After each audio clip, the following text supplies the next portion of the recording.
800-600-7926.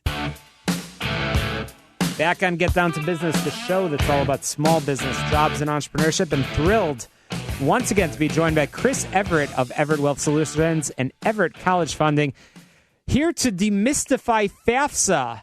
Chris, welcome back to the program. Thanks, Shalom, and happy Sunday to you. Happy Sunday. I can't believe today's the last day of January. Time flies when you're having fun. It's amazing, and that's one of the reasons I wanted to talk about the FAFSA today, which is the free application for federal student aid.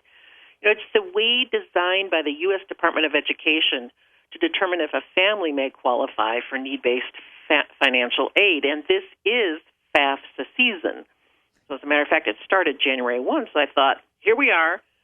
The month has gone by. It's not over yet. Let's talk about it. Oh, for sure. So what are the eligibility requirements for the FAFSA program? Well, first of all, if you have a senior in high school right now and you would like to access federal student aid, as well as the student loans and cost reduction offers from the colleges that your son or daughter would like to attend in the fall, then the FAFSA should definitely be completed by February 15th. So, yes, January is gone, but you've got 15 days, and you can get ready for it.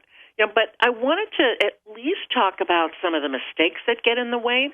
So, for example, a common FAFSA filing mistake is parents thinking they need to complete their tax return before completing it. Now, people are thinking about getting their taxes done now, right? Right. But it's only the end of January, and not everybody has the luxury of being able to get that done in time. That's true. They may not have all their forms, but it could be a huge mistake to not attempt to file a FAFSA without all of your ducks in a row.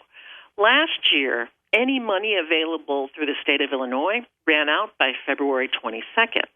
And, things are certainly not any better this year in the state of Illinois. So, Mom and Dad, please know this. You can file an estimated FAFSA form. And I recommend getting that done before February 15th, which is typically considered the first priority date. Waiting longer could actually jeopardize funding.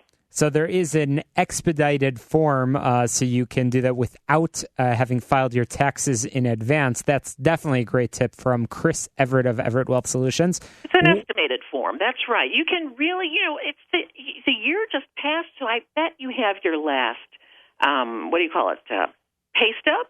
You have your bank statements, your investment statements, so you pretty much have a lot of the information already. It's just not, tax return ready, but you can estimate. That sounds doable. Mm-hmm. And once you complete that FAFSA, you want to try to get your taxes done as soon as you can. The FAFSA will always allow you to go back and update your financial information. So you do something estimated, then you go and make it perfect. So if you give FAFSA permission, they can even retrieve your tax return directly from the IRS, which is pretty easy and simple and cool. That's great. So tell us about the types of financial aid that FAFSA can provide. Well, as I mentioned a little bit earlier, the student loans are definitely accessible through the FAFSA, parent loans, and then the colleges use them to determine how much aid they can give you. So aid comes from many different places, and the FAFSA is your first entree into how the colleges look at what's possible. That's great. There's another mistake, though, that people make when completing the FAFSA, and this is an important one, Shalom. It's not seeking the counsel of a financial planner, a college financial planner, because college planners can help you legally reposition exposed savings into financial aid shelters. Not taking the time to see what may be possible could really result in a much higher expected family contribution for college. Have the conversation. Don't try to figure this out on your own. That's right. You know that this mistake is generally a costly one. I mean, sometimes tens of thousands of dollars per student per year. And that's a huge wealth leak. So, for example, the other day I spoke with a family who had been encouraged to bring their financial documents to a high school meeting where they could get help completing their FAFSA. Seems harmless, right? Right. Well, the high school made several computers available to these parents and led them through the completion process.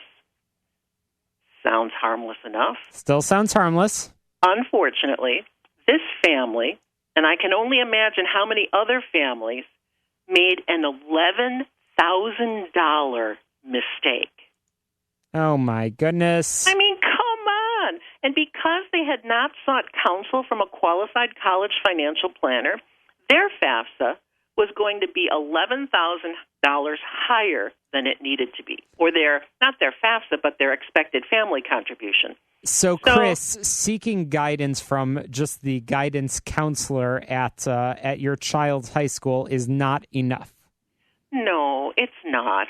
I mean, generally a high school guidance counselor is not qualified. They don't know the tax code unless they're moonlighting and doing tax returns.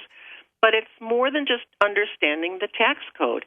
It's knowing the rules and regulations of higher education and financial planning that really makes this project sing, dance, and hum. So if your local high school invites you to participate in events like this, really run in the other direction unless you have a very low income and not many assets. And this can result in the cost savings or the loss of potential aid, as you mentioned before, to the tune of many, many, many thousands of dollars. And nobody wants to see that money be lost in when you could be using that for education for your children.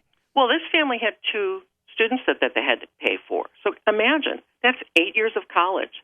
If you just apply a 5% adjustment on that or rate of return on money that they could have invested themselves, that's over $105,000 that is not going to be in their retirement plan now. So once again, we're chatting with Chris Everett of Everett Wealth Solutions, Everett College Funding.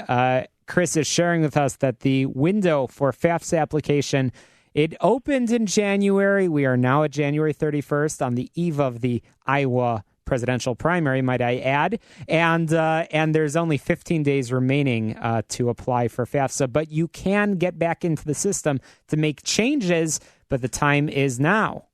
It absolutely is. The other thing that's a common mistake, though, Shalom, is people thinking that completing a FAFSA is difficult. And it's not if you've prepared and made some strategic financial planning moves. Completing the FAFSA shouldn't really take more than 30 minutes. And many college planners even offer you answer keys. And once they know your situation and you're structured properly, you go in with your answer key and avoid many costly errors. So, you know what my attorney says to me all the time, Chris, for the best result, first consult. I like that. And the application process for FAFSA is entirely online? Entirely online. So just Google FAFSA, do the FAFSA.gov, and you'll be in the right place. You do not pay for the free application for federal student aid.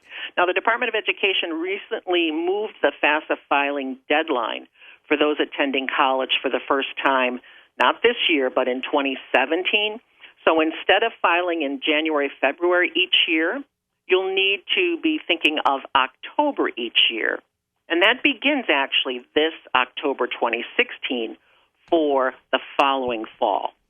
So, Mom and Dad, if this is your first FAFSA year for your current senior in high school and you're filing now, you're going to also need to refile in October for the following academic year. Well, that's helpful advice, and that's why you need to talk to somebody qualified, an advisor that understands the tax code, understands your family's situation, financial situation, understands the FAFSA system, and make sure that you're taking advantage of every possible penny opportunity that you can have. And there's a lot of pennies, many thousands of dollars of pennies. So Chris Everett of Everett College Funding, Everett Wealth Solutions, you have a qualified team of people in place to help families that are going through the next 2 weeks of FAFSA filings? We do. We know the rules and regs of higher education, the tax code, financial planning, and know how to make the project very cost-effective. The best advice I can offer is actually do this as soon as you possibly can. So, Chris, how can our listeners get a hold of you?